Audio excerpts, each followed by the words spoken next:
Assalamualaikum warahmatullahi wabarakatuh. Selamat pagi Anda pendengar dan juga pemirsa Mutiara Pagi RRI Bandung.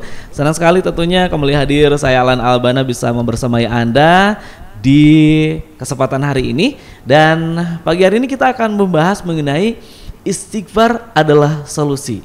Lantas seperti apa istighfar bisa menjadi sebuah solusi? Apakah dalam berbagai setiap masalah gitu atau hanya masalah-masalah tertentu saja? Pagi hari ini alhamdulillah sudah hadir di studio kami itu founder MT Majidah dan juga penyuluh agama Islam Kemenak Kota Bandung, ada Bapak Ustadz Yoga Suara SPDI. Assalamualaikum warahmatullahi wabarakatuh Pak Ustadz. Waalaikumsalam warahmatullahi wabarakatuh. Gimana nih kabarnya nih? Alhamdulillah. Ya, kita Pak baik Ustadz, semua. ini berbicara istighfar. Istighfar. Kalau kita sering mendengar dulu mungkin dari dulu kami, jangan lupa istighfar. Kalau kita punya salah istighfar.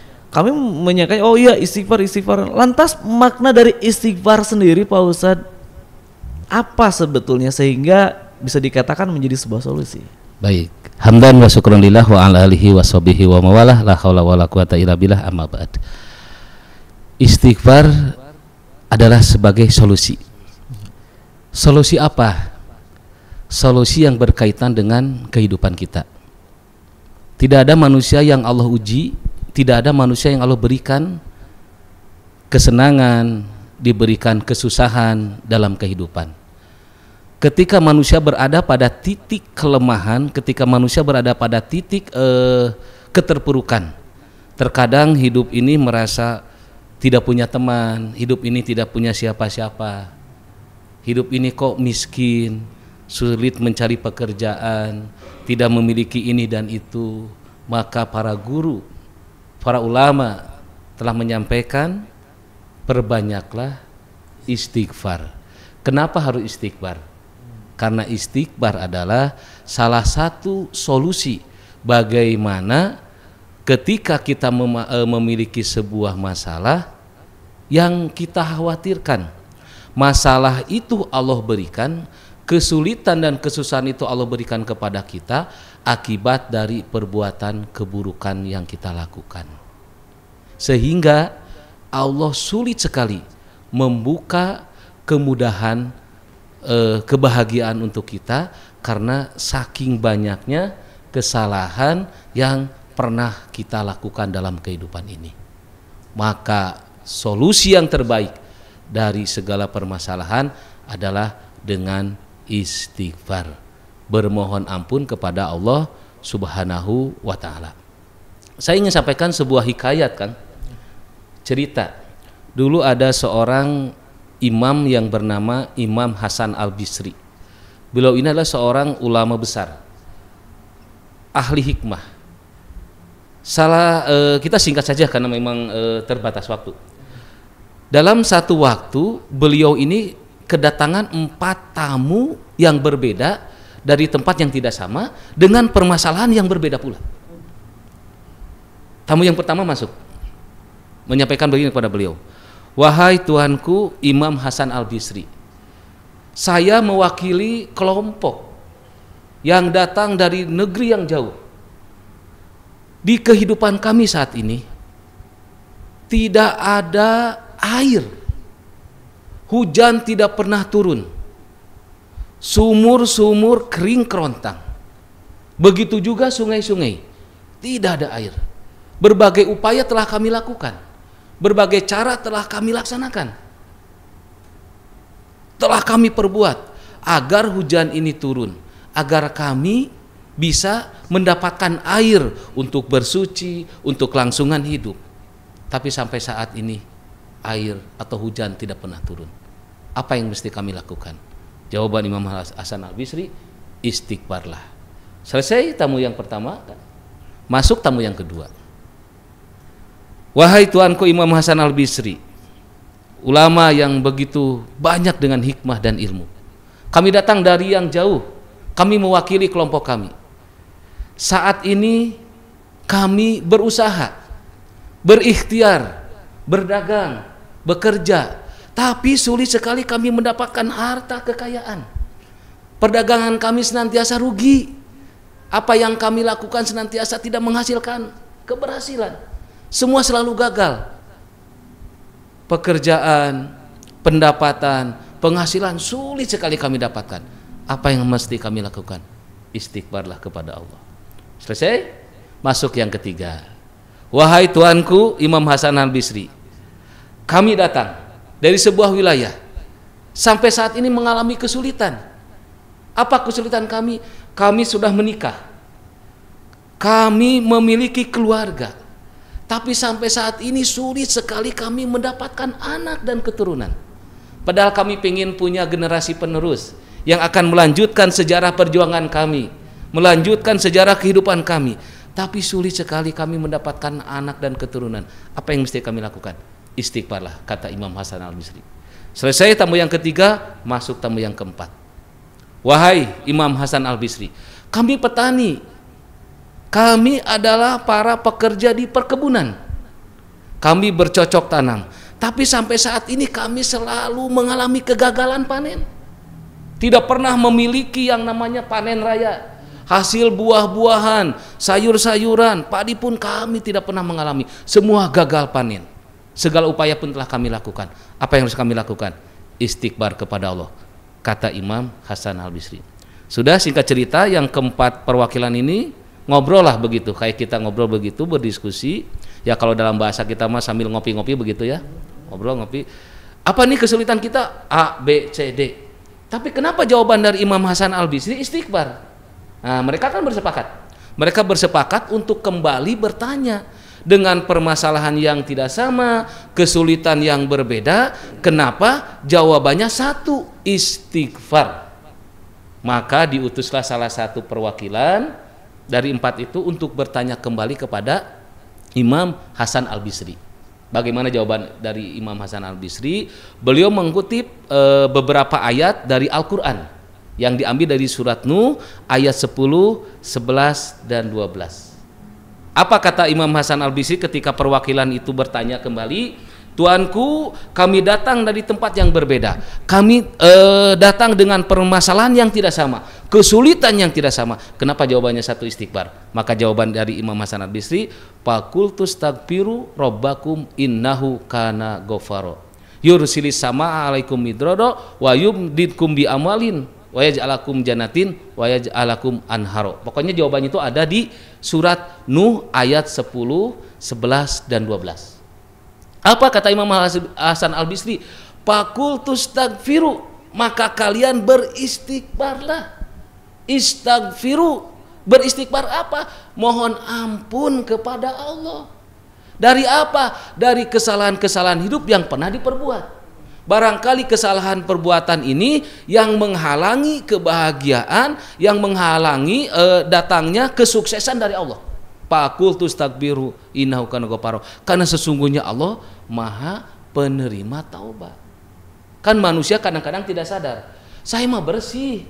Saya mah tidak pernah melakukan perbuatan dosa. Barangkali ya. Mata tidak pernah memandang sesuatu yang diharamkan. Mulut juga terjaga dari ghibah, namimah, fitnah dan sebagainya. Telinga pun terbebas dari pendengaran-pendengaran yang tidak baik. Tapi barangkali hati kita juga berbuat dosa.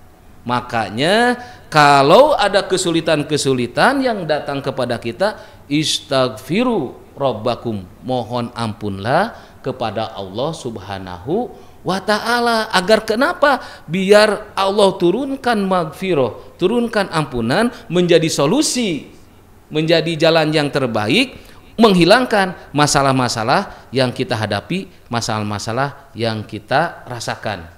Ya, yursilis sama alaikum midroro, turun hujan dari langit kepada bumi dengan derasnya. Satu, berarti permasalahan selesai. Ketika air tidak ada, sungai kering, sumur-sumur tidak ada air, yursilis sama alaikum midroro, turun hujan dari langit ke bumi dengan derasnya. Satu, solusi selesai dengan istighfar. Ada hujan turun. Jangan kayak mitos dulu, Kang Alan. Kalau hujan tidak turun-turun, katanya harus memandikan kucing. Ini salah nih mitos nih. Karunya. Ucing dimandian, hujan hente gitu kan. Ucing kabulusan. Nah, ini mitos dulu masyarakat. Mun aya hujan teh cai, mandian we ucing. Ya ucing bararasa lah. Tapi hujan turun. Bukan itu kan kata Allah, istighfar. Istaghfiru, sok mohon ampun kepada kami. Turun hujan dari langit ke bumi. Yang kedua, wayum dinkum bi amwalin, Allah akan mudahkan kita memperoleh kekayaan, memperoleh keuntungan dari apa yang kita perbuat, yang kita lakukan. Yang dagang akan memperoleh keuntungan dari perdagangan yang dia lakukan. Lalu yang bekerja mungkin akan menghasilkan hasil daripada pekerjaannya. Artinya Allah akan memudahkan, Allah tidak akan mempersulit dari apa yang kita lakukan, yang kita kerjakan, pekerjaan dengan profesi segalapun. Allah berikan kemudahan.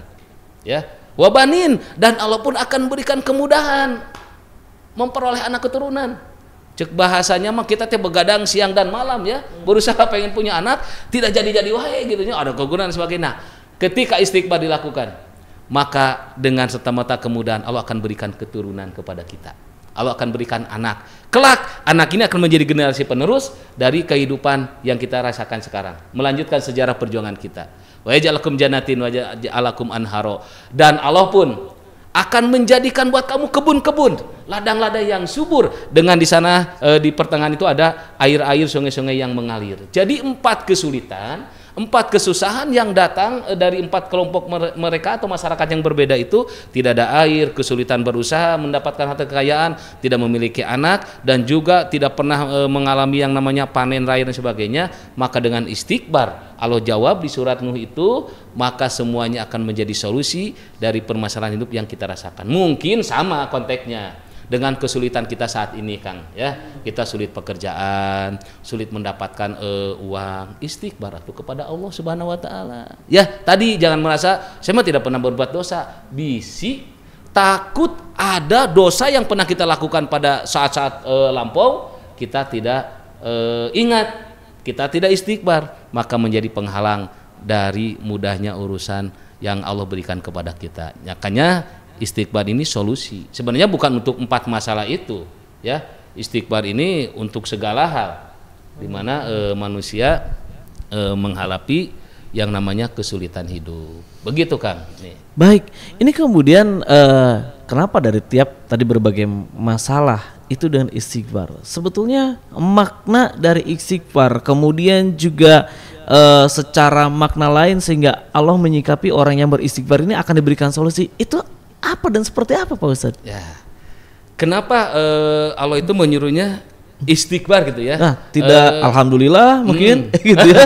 Tidak subhanallah. Tidak subhanallah, tidak masya Allah. Nah, ini kenapa istighfar, Pak Ustadz? Nah, ini nih. Ada salah satu hadis qudsi ya. Hadis qudsi yang Allah sampaikan. Hadis qudsi adalah hadis yang tingkatan derajat memang paling atas. Ini langsung perkataan Allah yang disampaikan kepada Nabi Muhammad ya, Nabi Muhammad dengan memaknainya kepada menyampaikan pada kita umatnya. Lau amil tumul khotaya khota malati sama humana timtum fataballahu alaikum. Dan sekiranya manusia ini termasuk saya, Kang Alan barangkali semuanya berbuat dosa, berbuat kesalahan, dan penuh langit ini dengan dosa kita, penuh langit ini dengan dosa kita, dari ujung timur ke ujung barat, selatan ke utara, penuh dosa manusia. Kemudian kita menyesal. Aduh, bahasanya kita itu kaduhung dalam bahasa Sundanya. Menyesal dalam bahasa Indonesia. Kenapa saya melakukan perbuatan dosa? Kenapa saya melakukan ini? Kita menyesal dan bertaubat kepada Allah. Mohon ampun kepada Allah. Fataballahu alaikum. Maka Allah akan memberikan ampunan kepada kita. Artinya, kenapa tidak disuruh kita mengucapkan kalimat thayyibah yang lain ketika kita memiliki permasalahan? Nah, istighfar ini kan kalau dikatakan adalah obat untuk menyembuhkan luka kedurhakaan, luka dosa yang ada pada diri kita, sehingga Allah turunkan ampunan kepada kita, menjadi jalan kemudahan apapun yang kita lakukan. Artinya manusia akan merasa tidak ada apa-apanya.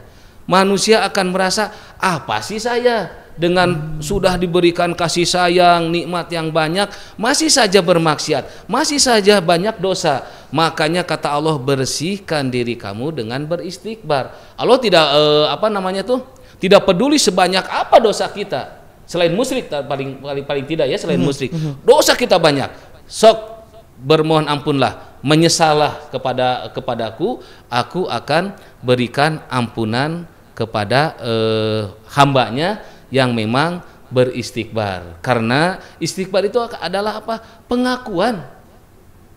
Saya ngaku nih, ya Allah, saya tadi berbuat dosa. Walaupun orang lain tidak tahu. Ini dosa saya dengan Allah misalkannya yang langsung.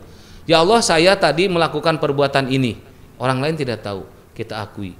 Oh, ini dosa. Oh, ini kesalahan. Barangkali Allah, hidup saya sulit, hidup saya susah.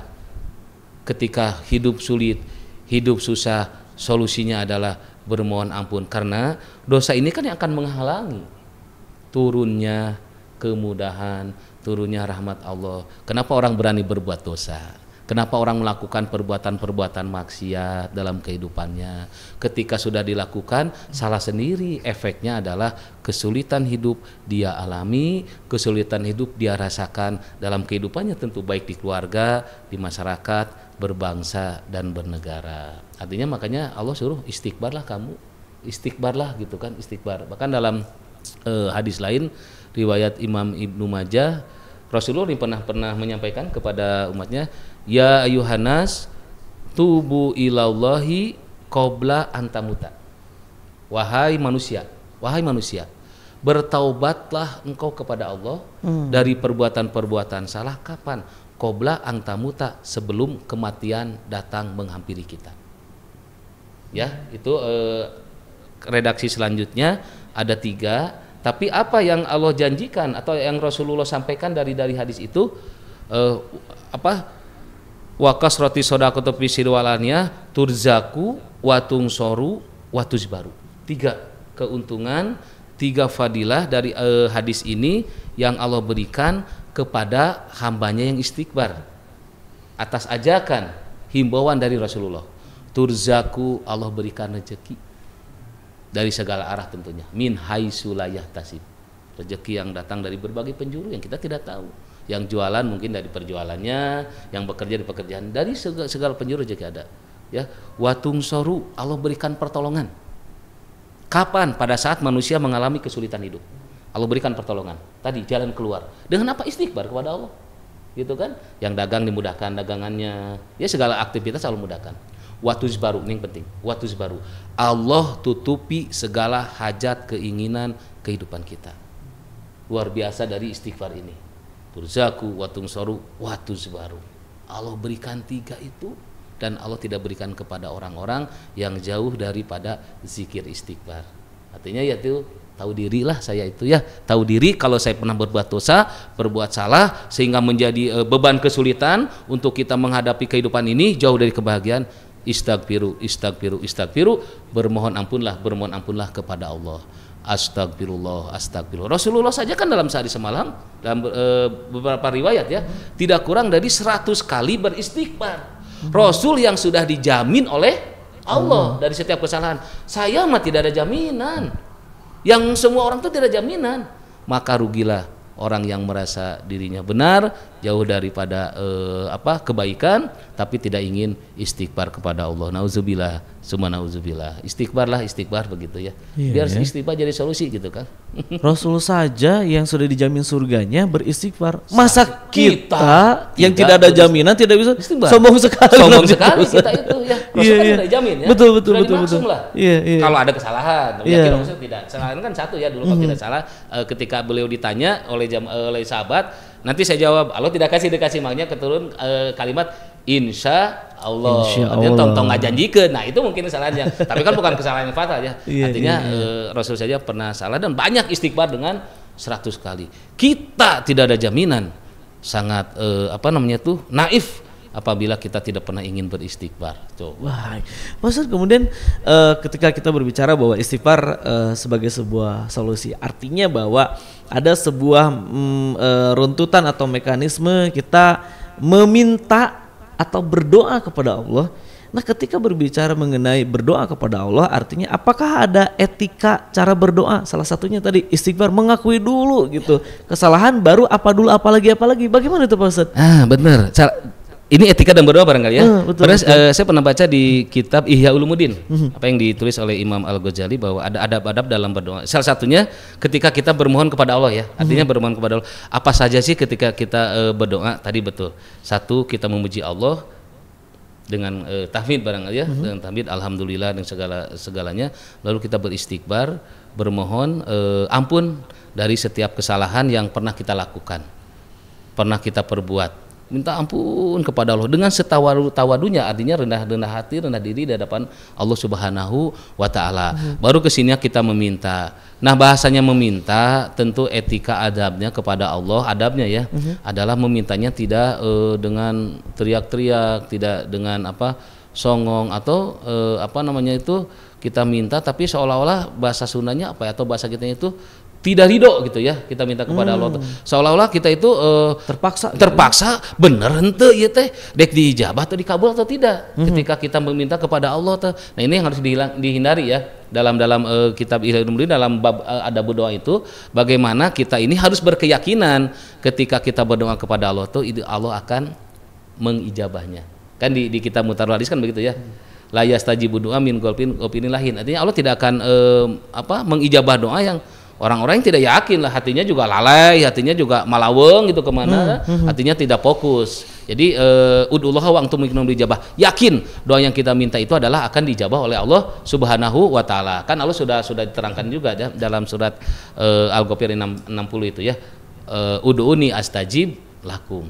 Berdoalah kalian kepadaku, tapi tadi dalam berdoa sisipi kalimat-kalimat tahmid, tahlil, tasbih, dan kesini adalah istighfar kepada Allah. Jadi jangan langsung minta atau Kang, menurutnya kita juga abdi pengen ini gitu ya. Ilustrasinya kan begini, Mak minta jajan atulah, Pak saya minta uang begini, kan nggak begitu. Bahkan kita pinjam uang juga harus ada narasinya malapah dulu. Gedang malapah gedang ya? Malapah gedang bahasa kita ya. Malapah gedang tadinya ya sistematis. Ada gitu. Mukodimahnya dulu. Ada mukodimahnya. Gimana kabarnya dulu. sehat? Setelahnya Manawi ayat 100. Jadi ngarayu heula kita teh. Kang Alan HP-na saya bagus gitu. Aduh, kayak ganteng nih Kang Alan. Kira-kira ada nih 200.000. Nah, jadi tidak langsung ini datang teh Kang Alan pinjam duit lah 200.000. Itu. Apalagi nih meminta bukan meminjam gitu ya, meminta kepada ini. Allah gitu. Beda ya. Minjam ya ini mah. Ujung-ujung minta mah Kang Alan. Cing alamun sabatangeun. Nah, itu kan enggak enak. Seperti itu ya. Artinya ada adab yang harus kita tempuh. Apalagi sama Allah itu ya. Apalagi sama Allah. Allah tuh kan yang memberikan kita. Asa tersopan ya. Kalau dalam bahasa kita pulukannya asa tersopan kita meminta kepada Allah dengan tanpa didasari oleh adab ya. Tidak tadi malapah gedang tuh. Da orang Sunda. Ya malapah gedang itu ya dengan sistematis ya. Tidak ujung-ujung mintalah namprak. Ya kita juga kalau mau ke pejabat mau minta bantuan kan birokrasinya luar biasa. Minta cuti aja. Wah, sulit gitu. Pak, ini gimana, bro? Gimana pokoknya mah sampaikan, Pak, gitunya pokoknya sampai seperti apa? Supaya di ACC apalagi ini. Apalagi kalau kita minta kepada Allah asa tidak seharusnya kita itu minta kepada Allah tadi dengan bahasa songong ya. Allah kabulkanlah doa aku, nggak bisa begitu, tapi tetap dengan etika adab yang baik ya. Samalah tadi ya, ilustrasinya begitu tadi lah orang nggak bisa begitu atau kan harus ada apa namanya ya, balik lagi lah ke bahasa malapah gedang gitunya. Ya. Baik, salah satunya dalam poin di situ ada istighfar yang justru menjadi salah satu pondasinya. Baik Pak Ustadz, kemudian sambil juga terakhir di closing statement Pak Ustadz, apakah kita mengucap istighfar itu hanya ketika kita melakukan kesalahan saja Pak Ustadz? Ya. Kapan waktu-waktu kita mengucapkan istighfar? Baik. Jangan menunggu saya atau siapapun berbuat dosa baru kita beristighfar. Tidak seperti itu ya. Kapan istighfar itu kita ucapkan? Kapan istighfar itu kita lafalkan? Kalau kita kembali kepada tadi yang pernah Rasulullah sampaikan, Rasul itu sehari semalam 100 kali beristighfar, mau salah mau tidak. Karena istighfar adalah pengakuan kita kepada Allah atas dasar pernah melakukan perbuatan salah ataupun tidak. Jadi seharusnya dan seyogianya tetap kita beristighfar ya. Bahwa di salah satu, saya takut salah, ini di surat Al-Imran kalau tidak salah, beristighfar itu seutama-utamanya di waktu-waktu sepertiga akhir malam gitu ya. Artinya ketika orang yang senang terbiasa untuk qiyamul lail, maka perbanyaknya waktu wasarihum yastaghfirun, waktu-waktu ashar. Artinya sekian menit menjelang sholat subuh. Ketika kita sudah sholat qiyamul lail, perbanyaklah istighfar minta kepada Allah ya. Jadi kapan waktu yang paling utama? Pada waktu-waktu sepertiga akhir malam, dan tidak di tunggu-tunggu, ya tidak ditunda-tunda.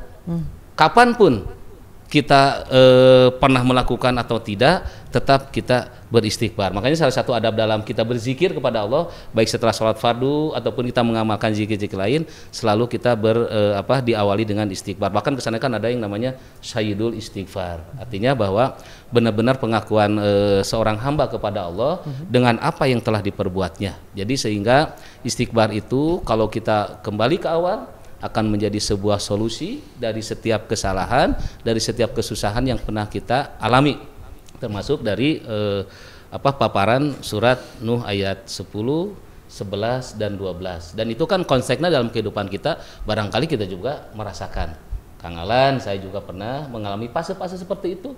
Maka ketika kesulitan hidup mendera kita dengan permasalahan yang bidang ekonomi, pendidikan dan sebagainya, maka kita beristighfarlah kepada Allah Subhanahu wa taala. Istaghfiru, istaghfiru. Kan salah satu ini ayat ini, tapi ini mah bagi yang kadang-kadang ada yang pakai tidak ya. Saya ingat dulu di daerah mana, ini kalau mungkin dulu pesantren ada nadom-nadom gitu ya Kang Alan ya, ada pupujan kayak gitu. Ini ayat ini menjadi mengingatkan kita ketika masih kecil. Itu dulu saya di daerah Soreng kalau tidak salah. Ketika KKN dengan anak teman-teman di Uninus itu pernah mendengar kalimat ini yang tadi ya, istaghfiru rabbakum innahu kana ghafar. Nah itu begini, orang-orang di sana itu istighfar itu atau langgam-langgam itu disampaikan sehingga akan mengingatkan kita dari kelalaian tidak bermohon ampun kepada Allah. Saya ingin sampaikan hari ini ya, para ulama menyampaikan dua hikmah terbesar dari istighfar. Yang pertama, ketika Allah memberikan ampunan, tidak serta-merta Allah membukakan aib yang pernah kita lakukan, tertutup. Karena ketika manusia dibukakan aibnya, maka akan ada ketidaknyamanan dalam kehidupan. Yang kedua, ketika Allah memberikan ampunan dari istighfar yang kita minta, tidak serta-merta Allah nanti akan menghukumi kita di yaumil akhir dengan dosa-dosa perbuatan yang pernah kita lakukan di alam dunia. Ini dua hikmah terbesar menurut para ulama. Allah berikan ampunan tanpa Allah membukakan aib kita, dan yang kedua Allah tidak menghukumi kita dengan dosa perbuatan yang pernah kita lakukan dalam kehidupan ini kelak di yaumil akhir. Jadi perbanyaklah istighfar, insya Allah istighfar menjadi salah satu solusi dalam kehidupan kita, terlebih pada saat kita memasuki fase-fase kesulitan dalam menjalani kehidupan kita, baik di keluarga, masyarakat, berbangsa dan bernegara. Begitu Kang ya. Baik, alhamdulillah turun, terima kasih Pak Ustadz Yoga Suara sudah tentunya turut hadir dan juga memberikan ilmu kepada kita semua. Wabil khusus saya yang ada di studio. Terima kasih juga untuk Anda pemirsa dan juga pendengar yang sudah menyimak Mutiara Pagi RRI Bandung. Jangan lupa juga Anda subscribe channel YouTube kami di RRI Bandung Live agar Anda bisa mendapatkan berbagai notifikasi topik-topik Mutiara Pagi RRI Bandung setiap harinya. Sekali lagi terima kasih untuk Bapak Ustadz Yoga Suara SPDI, founder MT Majidah dan juga penyuluh agama Islam Kemenag Kota Bandung. Dan terima kasih juga untuk Anda yang sudah menyimak kami melalui siaran terestrial kami yang dipancarluaskan di Tasik, kemudian juga Ciamis, Garut, Sumedang, Subang dan juga Cianjur. Saya Alan Albana juga pamit undur diri dari ruang dengar Anda. Terima kasih. Assalamualaikum warahmatullahi wabarakatuh. Waalaikumsalam warahmatullahi wabarakatuh.